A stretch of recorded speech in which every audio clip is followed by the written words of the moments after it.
बिस्मिल्लाहिर्रहमानिर्रहीम। अस्सलाम वालेकुम व्यूवर्स, आप देख रहे हैं डाइनिंग और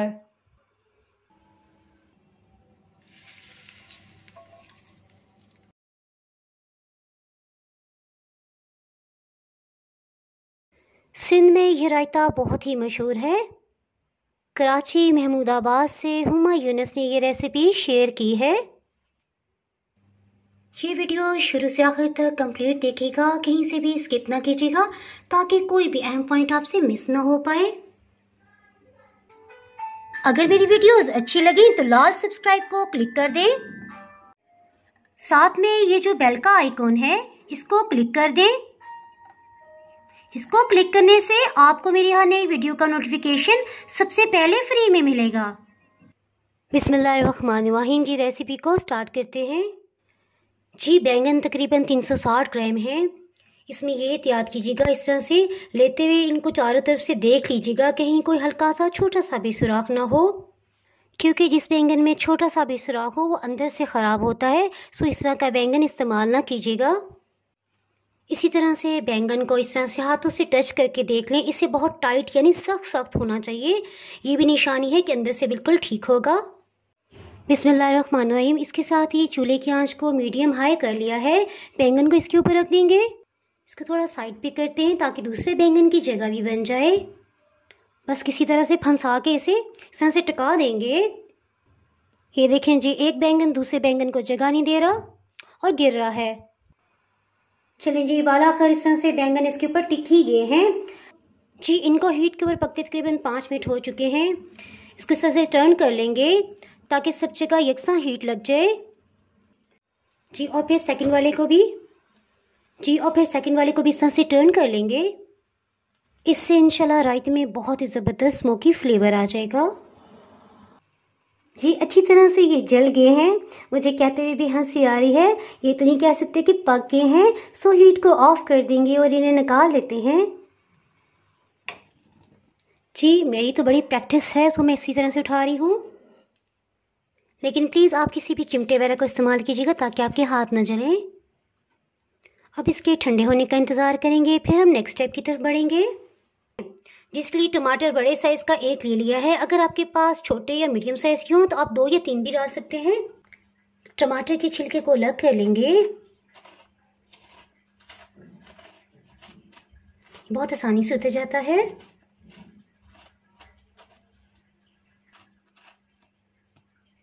टमाटर को इस तरह से 2 हिस्सों में डिवाइड कर देंगे और बस रफली चॉप कर लेंगे।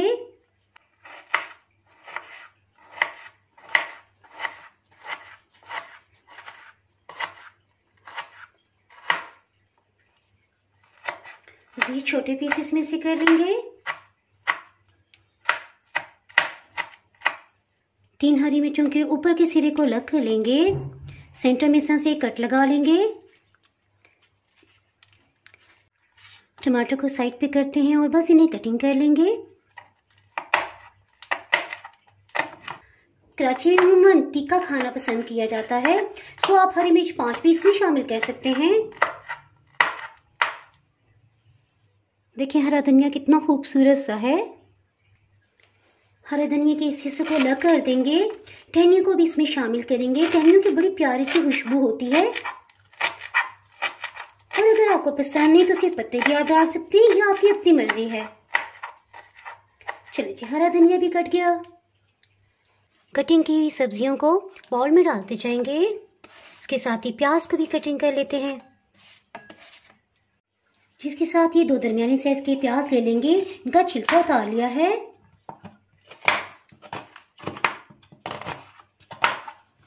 सेंटर में इस तरह से कट लगा लेंगे और बस इसे चॉप कर लेते हैं।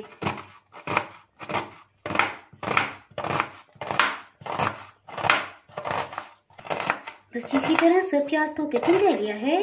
प्याज की कड़वाहट को दूर करने के लिए इसमें आधी चाय की चम्मच नमक शामिल करेंगे।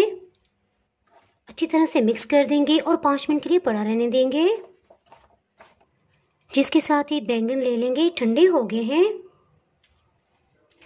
बैंगन का छिलका इस तरह से उतार लेंगे। देखिए, बहुत आसानी से उतर रहा है। बस हल्की हल्की सा चुटकी मिलेंगे और उतारते जाएंगे। चलिए जी, इस तरह से सब बैंगन के ऊपर से छिलके को उतार लिया है जी। अगर आप हाथों से नहीं उतारना चाहते तो छुरी से भी इस तरह से आप आसानी से उतार सकते हैं। इसका ये फ़ायदा है कि आपके नेल्स ख़राब नहीं होंगे। देखें कितना आसानी से उतरा है। जो भी तरीका आपको आसान लगे आप इस्तेमाल कर सकते हैं। ये देखें जी, इस तरह से सब बैंगन का छिलका उतार लिया है जी। और साफ किए बैंगन को इस तरह से पानी वाले बाउल में डिप करेंगे। सब तरफ अच्छी तरह से घुमाएंगे ताकि इस पे जो भी काले ज़रे हैं वो उतर जाएं। चलिए जी, इसको निकाल लेते हैं। आप इसे डायरेक्ट टैप के नीचे भी वॉश कर सकते हैं। इसी तरह से दूसरे बैंगन को भी इसमें डिप करेंगे, बस गोल गोल घुमाएंगे। चलिए जी, ये भी साफ़ हो गया, लेकिन पानी की कंडीशन देखें। चलिए जी, अब इसे कटिंग कर लेते हैं। हाथों को और कटिंग बोर्ड को भी अच्छी तरह से साफ़ कर लिए। देखिए कितना सॉफ्ट हो गया है। बस इसके छोटे छोटे चंक्स कटिंग कर लेंगे। बिल्कुल घुल रहा है। इसके अंदर से भी इस तरह से निकाल लेंगे। जिस कदर इसका गूदा हुआ निकल सका बस निकाल लेते हैं। अच्छा, मेरे ज़हन में एक आइडिया आ रहा है कि बैंगन का ऊपर का जो हिस्सा इस तरह से इसे खुरच लेंगे। इसे डेकोरेशन के लिए इस्तेमाल करेंगे ताकि रायता ज़रा खूबसूरत सा लगे। सेम इसी तरह दूसरे बैंगन को भी कटिंग कर लेंगे जी। एक अहम पॉइंट याद आ गया, इस तरह से कट लगा के एक दफ़ा चेक कर लेंगे। इस अंदर से बिल्कुल साफ़ सुथरा होना चाहिए। अल्हम्दुलिल्लाह बिल्कुल साफ़ है। बस अब कटिंग कर लेंगे।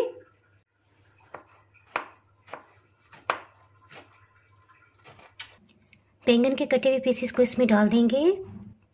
नमक लगे प्याज को एक स्ट्रेनर में डाल लिया है। इसके ऊपर ताज़ा पानी शामिल करेंगे, अच्छी तरह से धो लेंगे। इससे प्याज में जो भी कड़वाहट होगी वो ख़त्म हो जाएगी। प्याज को इस तरह से मुट्ठी में लेंगे, थोड़ा प्रेस कर लेंगे ताकि इसका पानी सब निकल जाए। इसे टमाटर और बैंगन वाले बाउल में डाल देंगे। इसमें सफ़ेद मिर्च और काली मिर्च दोनों का इस्तेमाल किया जाता है। काली मिर्च को फ्रेश ग्राइंड करेंगे, इससे इसका बहुत ही तीखा जायका निकल आता है।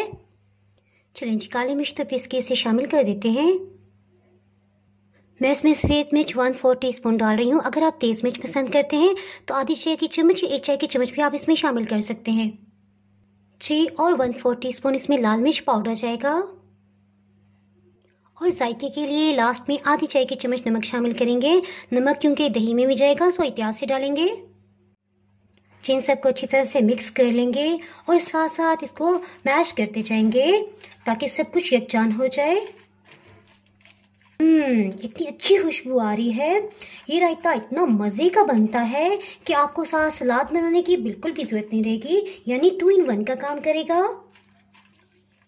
हुमा भी बता रही थी कि इसे चावल नान के साथ और खाने के साथ भी सर्व किया जाता है।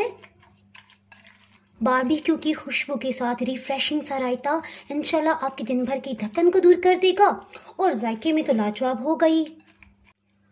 हुमापी ने जो रेसिपी शेयर किया उसके मुताबिक मसाले वगैरह सब कुछ इसी में डाले जाते हैं और फिर दही में कुछ भी नहीं डाला जाता, बस ऊपर से पोर करके तड़का लगाया जाता है। लेकिन मैं अपने जायके के लिए दही में भी थोड़ा सा नमक और काली मिर्च शामिल करूँगी। सो इसे थोड़ा सा चख लेंगे। बहुत ही ज़बरदस्त जायका है, इतना मज़ेदार जायका है। जिन लोगों को दही तकलीफ़ देता है वो इस तरह से भी इसे खा सकते हैं जी। दही को फेंटने से पहले इस तरह से इसे प्रेस करके एक लेयर लगा देंगे। चलिए जी, सब एक लेवल में हो गया है। बाउल के किनारों को इस तरह से टिश्यू से साफ़ कर लेंगे। मैं इंशाल्लाह इसी में से प्रेजेंट करूँगी जी। दही तकरीबन 250 ग्राम है, 1 पाव की मिकदार में। इसमें आधी चाय की चम्मच से थोड़ा सा कम नमक शामिल करेंगे। इसी तरह 1/4 टीस्पून से थोड़ा सा ज़्यादा सफ़ेद मिर्च पाउडर शामिल करेंगे। इसे अच्छी तरह से मिक्स करेंगे कि इसमें किसी किस्म के लम्स ना रहें। दही को बैंगन वाले बाउल में शामिल कर देंगे। चलिए, हर तरफ ये एक साथ खुद ही फैल जाएगा। इसे साइड पे करते हैं। कड़ी पत्ता ले लेते हैं। हुमा भी बता रही थी कि इसमें कड़ी पत्ता फ्रेश वाला जाता है। सो मुझे मिल ही गया। कैसे, इस क्लिप में देखें। ये कड़ी पत्ते का पौधा है, इससे ताज़ा हम पत्ते तोड़ लेंगे। इसके साथ ही तड़का तैयार कर लेते हैं जी। तड़के के लिए 1/4 कप कुकिंग ऑयल डालेंगे। इसमें 4-5 कड़ी पत्ते को शामिल कर देंगे।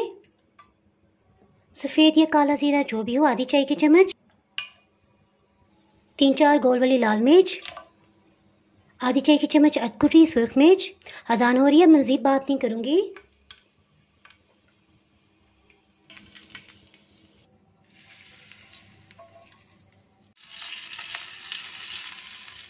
जी अजान हो रही थी, सो मैंने बात नहीं की। जैसे ही ज़ीरा और लाल मिर्च की अच्छी सी खुशबू आने लगी, बस उसके साथ ही हीट को ऑफ कर दिया और तड़का लगा दिया। जी टाइम आ गया, मैं आपको टेस्ट करके बताती हूँ।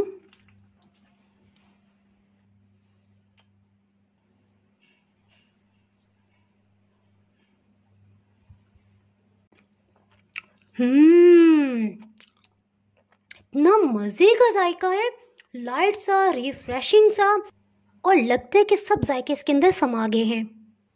जी इसके साथ ही अगर आप मेरे चैनल पे नए हैं तो चैनल को सब्सक्राइब कर दें, बेल आइकन ज़रूर प्रेस कर दीजिएगा। इसके बाहर आपको मेरे यहाँ नई आने वाली वीडियो का नोटिफिकेशन ही मिल पाएगा। तो हमें याद रखिए, वीडियो लाइक और शेयर करना बिल्कुल भी ना भूलिएगा। इसके साथ ही मैं इजाज़त चाहती हूँ। अल्लाह हाफिज़।